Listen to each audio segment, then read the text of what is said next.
दो दोस्त आपस में बातचीत करते हैं और बातचीत करने के बाद कोठे पे जाते हैं।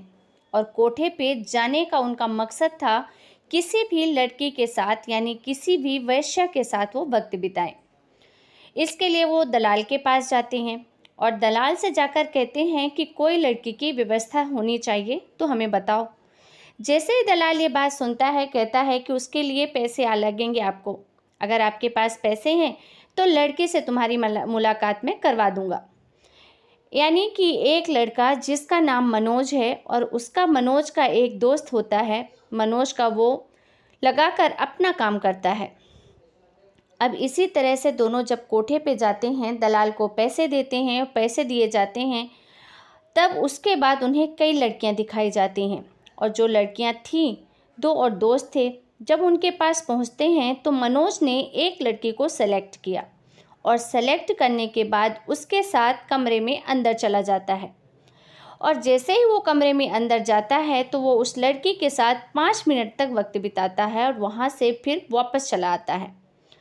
दरअसल जिस लड़की के साथ उसने वक्त बिताया था वो लड़की कोई और नहीं बल्कि उसकी अपनी खुद की सगी बहन थी, जो कि 3 साल पहले अचानक घर से लापता हो गई थी और जिसे ढूंढने के लिए वो ना जाने कितने कोठों पर कितनी जगहों पर गया था, लेकिन उसको उसकी बहन नहीं मिल रही थी। लेकिन बहन जिस रूप में मिलती है, जिस जगह मिलती है, वो वाकई हैरान करने वाला था, जिसको सुनने के बाद शायद आप लोग भी सोचने पे मजबूर हो जाएंगे।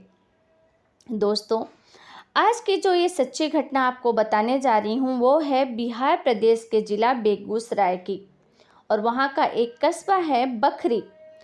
दरअसल बात है 3 जनवरी 2018 की। ये बुधवार का दिन था और ये अंतिम दिन था, क्योंकि अंतिम दिन इस दिन मनोज आया था। लेकिन इससे लगभग ये 2 सप्ताह पहले की बात है कि एक लड़का फेरी लगाकर अपना सामान बेच रहा था और जैसे ही वो ज़ोर ज़ोर से आवाज़ लगाता था तो उसकी आवाज़ सुनने के बाद कोई भी किसी का भी ध्यान उसकी तरफ आकर्षित हो रहा था। जिस जगह से वो बखेरी निकल रहा था उस बकरी के उस एरिया में उस घर में देह व्यापार का धंधा हो रहा था और एक लड़की जो कि उम्मीद से भी कम उसने कपड़े पहने थे उस फेरी वाली की तरफ देखती है और देखकर बार बार हाथों से इशारा कर रही थी। फेरी वाला थोड़ा सा घबरा जाता है, शर्मा जाता है, सोचता है पर मजबूर था कि आखिरकार करूं तो क्या करूं। लेकिन वो लड़की उसे बार बार आवाज़ लगा रही थी, बार बार उसे हाथ से इशारा कर रही थी। आखिरकार फेरी वाला उस वक्त तो वहाँ से चला जाता है, लेकिन कुछ वक्त बीतने के बाद अपने दोस्तों से कहता है कि देखो, मैं उस रास्ते से गुजर रहा था, वहाँ पर एक लड़की जिसने उम्मीद से भी कम कपड़े पहने हुए थे मुझे बार बार आवाज़ लगा रही थी, क्या मुझे वहाँ जाना चाहिए? बाकी दोस्त कहते हैं कि कोई बात नहीं, वहाँ पैसे देकर मौज मस्ती कर सकते हैं, इसलिए तुम जा सकते हो, तुम्हें जाने में वहाँ कोई दिक्कत नहीं होनी चाहिए। वो लड़का अपनी जेब में कुछ पैसे रखता है और पैसे रखने के बाद फिर से उसी कोठे के पास पहुँचता है जहाँ पर एक लड़की उसको बार बार इशारे कर रही थी, आवाज़ लगा रही थी। आखिरकार वो लड़का उस दहलीज तक, उस दरवाजे तक पहुँचता है। जहाँ पहुँचता है तो वहाँ अशोक खलीफा नाम का एक व्यक्ति था। उस अशोक खलीफा नाम के उस व्यक्ति ने उस लड़के को, जो कि फेरी वाला लड़का था, उसको रोक लेता है और कहता है कि कहाँ जाना है। उसने कहा कि मुझे ऊपर जाना है, एक लड़की से मुलाकात करनी है, यानी कि मुझे वहाँ की वेश्या से मिलना है। तो लड़का कहता है कि इसके बदले में आपको कुछ पैसे खर्च करने पड़ेंगे, जो भी एक रकम बताता है और वो लड़का उसको वो रकम देकर उस लड़की के पास पहुँच जाता है। लड़की उसे देखते ही कहती है कि क्या तुमने मुझे पहचान लिया? तो वो कहता है कि चेहरा तो कुछ जाना पहचाना सा लग रहा है, लेकिन मैं अच्छे से पहचान नहीं पा रहा हूँ कि कहाँ देखा है। और जैसे उस लड़के ने ये बात कही, उस लड़के ने सुनी तो उसने, क्योंकि वो लड़की ने एक रूप बनाया हुआ था, उसके चेहरे पर मेकअप था, उसने ज़रूरत से ज़्यादा मेकअप किया हुआ था और कपड़े भी उसने बिल्कुल बहुत ही कम पहने थे। और वो लड़के के सामने जब अचानक से आती है तो लड़का उसे पहचान नहीं पाता। तभी वो कहती है कि मैं मनोज की बहन हूँ और मेरा नाम प्रतिमा है। जैसे ही उसने ये बात सुनी, क्योंकि उसे तो वो बचपन से जानता था, लेकिन एक बार वो उसे पहचान नहीं पाया और जिस तरह का उसने मेकअप किया था, जिस तरह उसका रंग ढंग, उसका बातचीत करने का तरीका, उसके कपड़े सब हो चुके थे। उसके बाद उस लड़के को लेकर वो कमरे में जाती है और कमरे में जाने के बाद अपनी पूरी कहानी बताती है। कहती है कि मैं घर के बाहर ही थी, लेकिन अचानक ही कोई एक व्यक्ति, जिसको मैं जानती नहीं थी, वो व्यक्ति मुझसे किसी न किसी बहाने से रोज़ मिला करता था, मुझसे बातचीत करता था। उसने मुझे खूब सारे पैसे भी दिए, उसने मुझे बहुत सारे गिफ्ट भी दिए और धीरे धीरे करके जब वक्त आगे बढ़ रहा था तो मैं उसके बहुत करीब चली गई थी। एक तरफ तो घर वाले थे जो मुझसे इतना प्यार नहीं करते थे, और एक तरफ जो घर में किसी न किसी बात को लेकर डांट पड़ती रहती थी, परेशान किया जाता था मुझे। और एक तरफ लग रहा था कि ये सपनों का मेरे राजकुमार है जो उससे इतना बेइंतहा प्यार करता है।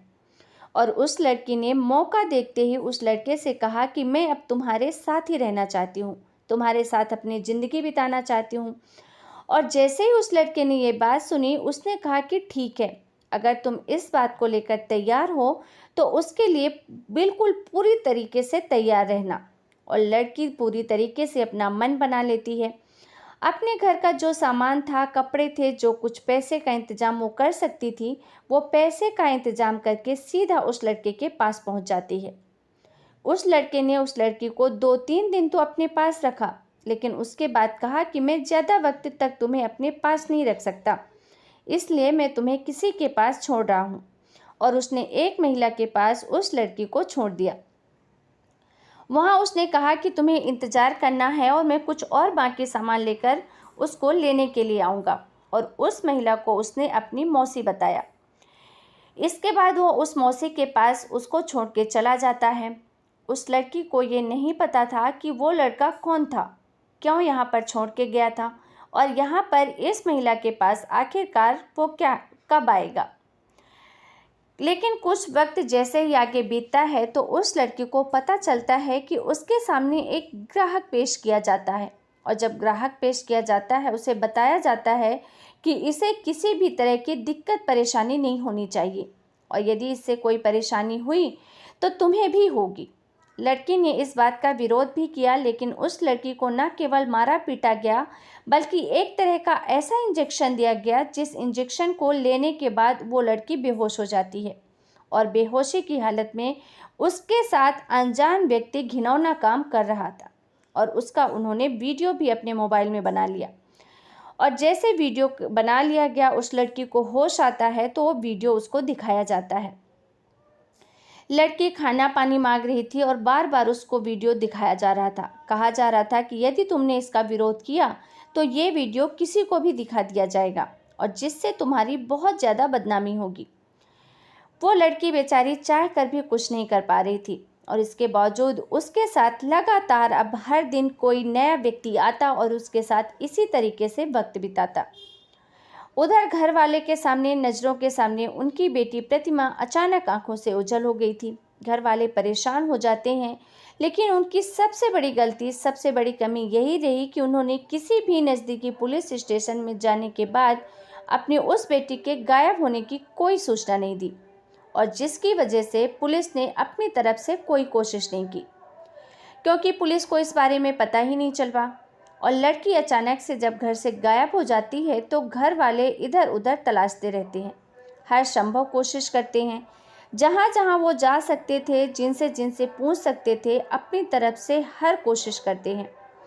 थक हार जाते हैं और उस लड़के को भूल जाते हैं, और उन्हें ये लगने लगता है कि शायद वो कभी अब लौट कर नहीं आएगी, क्योंकि शायद उन्हें ऐसा लगने लगा था कि वो अपनी मर्जी से गई है और किसी के साथ वो भाग गई थी, जबकि उस लड़की की उम्र महज 16 साल की थी।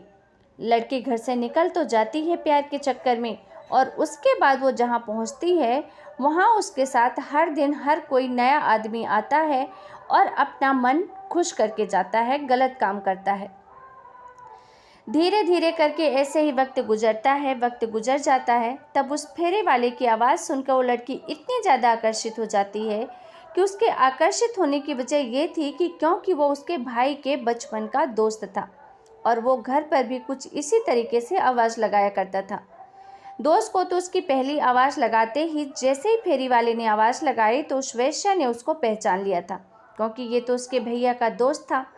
उसके सामने एक उम्मीद जगी और ये शायद उसको बचाएगा, लेकिन ठीक उसको उसने बुलाया और इसी तरह से लगातार 2-3 बार वो लड़का उसके पास जाता है। और पास जाने के बाद बस हर दिन यही प्लानिंग कर रहे थे कि आखिरकार इसको यहाँ से कैसे निकाला जाए, क्योंकि वहाँ से निकल पाना इतना आसान तो था नहीं। उस फेरी वाले ने हिम्मत जुटाई और हिम्मत जुटाने के बाद सीधा उस लड़की के भाई मनोज के पास गया और मनोज को पूरी कहानी बताता है। मनोज से कहता है कि तुम्हारी बहन मुझे मिल चुकी है, लेकिन वो बखरी के एक रेड लाइट एरिया में है और वहाँ से निकाल पाना उसको बहुत मुश्किल है। और तभी वो दोनों दोस्त ग्राहक बनकर जाते हैं और ग्राहक बनकर जाने के बाद वहाँ पहुँचते हैं। एक लड़की झारखंड की होती है, दूसरी उसकी सगी बहन होती है। झारखंड की लड़की के पास उसका दोस्त पहुंचता है और उस लड़की के पास जो उसकी सगी बहन थी वो भाई पहुंच जाता है। भाई को भी अब ये पूरी कहानी सुनाई जाती है कि आखिरकार उसके साथ कब कब कैसे कैसे क्या हुआ और किस किस ने उसके साथ गलत काम किया। वो लड़की किन किन रेड लाइट एरियो में बिक रही थी, कभी किशनगंज में तो कभी बखरी के उस इलाके में। और बखरी का वो जो इलाका था उस लड़की के घर यानी कि शिवहर से लगभग 180 किलोमीटर के आसपास था। और उसको ये नहीं पता था, क्योंकि उसने पहले बाहर की दुनिया कभी देखी नहीं थी। आखिरकार मनोज ने बड़ी होशियारी से काम लिया और होशियारी से काम लेने के बाद जो बखरी का पुलिस स्टेशन है वहाँ के जो SHO होते हैं शरद कुमार, उनसे जाके वो मुलाकात करता है और मुलाकात करने के बाद वहाँ पूरी कहानी बताता है। 3 जनवरी 2018 की बात है। इसके बाद ये SHO ने पूरा मामला सुना और मामला सुनने के बाद वो IPC की धारा 366, 32, 373 सेक्शन 6 के तहत मुकदमा दर्ज किया और इस मामले की जांच सब इंस्पेक्टर विजय कुमार को सौंप दी गई। साथ ही यहाँ से पुलिस इंस्पेक्टर शरद कुमार, साथ ही सब इंस्पेक्टर परशुराम शर्मा, श्याम बाबू, रामजी नट और महिला पुलिस बल वहाँ से जाता है। और ये पुलिस वाले यहाँ से जाने के बाद सीधा उसी जगह पहुँचते हैं। हालांकि अशोक खलीफा जो था वहाँ से मौका पाते ही भाग जाता है, लेकिन एक महिला मिलती है, नसीमा खातून। नसीमा खातून को पुलिस गिरफ्तार करती है और गिरफ्तार करने के बाद उस लड़की जिसका नाम प्रतिमा होता है, साथ ही एक झारखंड की लड़की, उन दोनों लड़कियों को पुलिस अपने कब्जे में लेती है। और कब्जे में लेने के बाद उनका मेडिकल कराया जाता है और मेडिकल परीक्षण कराने के बाद मजिस्ट्रेट के सामने पेश करने के बाद फिर उन लड़कियों को उनके घर वालों को सौंप दिया जाता है। जब ये खबर अखबारों में, खासकर BBC ने इस खबर को प्रकाशित किया था, BBC न केवल SHO शरद कुमार का बयान ली बल्कि उस लड़की का भी बयान लिया जो उस लड़की के भाई का वो फेरी वाले ने इन सब से ही बातचीत की और उनसे पूछा कि तुम्हें ये नायाब तरीका आया कहाँ से, कैसे तुमने ये सोचा कि इसके पीछे उस लड़की का दिमाग जो 3 साल से लगातार उस जगह से निकलने की बार बार कोशिश कर रही थी और हर बार वो फेल हो रही थी।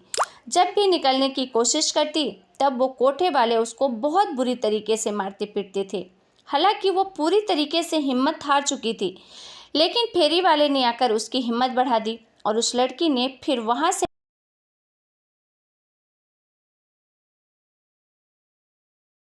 बाद भी उसके अंदर जिंदगी जीने की चाह थी। दोस्तों, इस कहानी को सुनाने का उद्देश्य किसी की भी भावनाओं को ठेस पहुंचाना नहीं है, ना ही आपको दिल दुखाना है, बल्कि आपसे सिर्फ इतना ही कहूँगी कि किसी भी अनजान व्यक्ति पर आंख बंद कर भरोसा करने से पहले, कोई भी ज़िंदगी का बड़ा फैसला लेने से पहले आप 1000 बार सोचें। आज की दुनिया बहुत आगे जा चुकी है। अंत में बस इतना ही, अपना ध्यान रखें, अपनों का ध्यान रखें, अपने माँ बाप की बात मानें। फिर मिलेंगे एक नई सच्ची क्राइम घटना के साथ। तब तक के लिए आप सभी का बहुत बहुत धन्यवाद। जय हिंद, जय भारत।